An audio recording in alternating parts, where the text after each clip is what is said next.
So if I want, here I am in my test quads program. So I'm testing that quad equation class that I wrote. And I noticed that it's not really reasonable. For example, if I want to maybe change the values of A, B, and C in one of the quad equation variables that I've set up here, wouldn't it be so nice if I could do something, or maybe, I might want to change one of them. So let's say in quad 3, I decide instead of 5, 1, 2, I want to make it 5, negative 1, 2.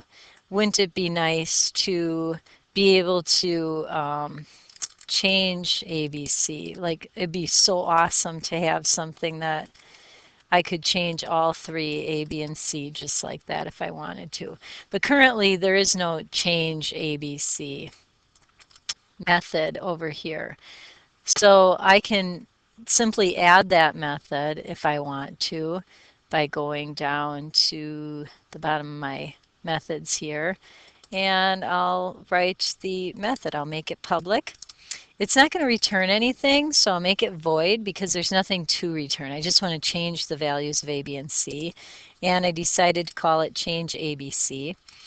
And for this one, I'm going to ask the user to send um, 3 integers. And then I'm just going to simply change the internal value. Remember that was capital A. So each quadratic is tied into these capital A, B, and C. I'm going to change the internal value of whatever particular quad equation I'm, I'm currently using to A, B, and C that have been sent to it, like this. So now when I'm in test quads, quad 3 is the current quad equation that I'm talking about. Change ABC is the name of the method that I just defined, and I'm sending it these 3 values. So it'll no longer be 5, 1, and 2. It'll be 5, negative 1, and 2. Similarly, I might have the case where, like Q1, right now it's not clear to me, or maybe if I have zillions of different quad equation variables set up, I might have the need to get A or get B or get C or maybe get coefficients or something like that. I think I wrote the get coefficients one already, although I'm not sure if I gave you guys that or not. But let's say I want to just be able to get the value. This, if I wanted to be able to get the value of the A coefficient, then I'm going to have a variable, an integer variable, sitting there waiting to hold the value that's returned. So this get A is going to have a return value.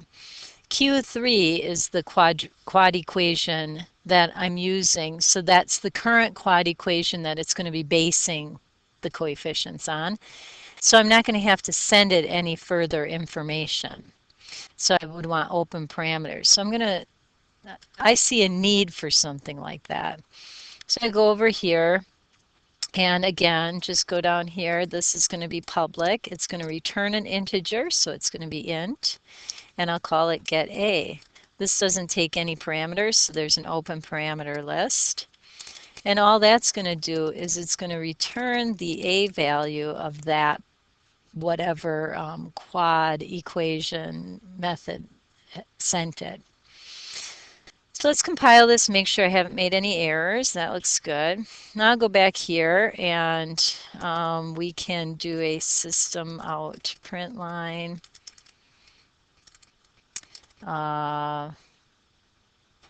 Eval, and just test it and make sure that it's working good or working as I wanted it to.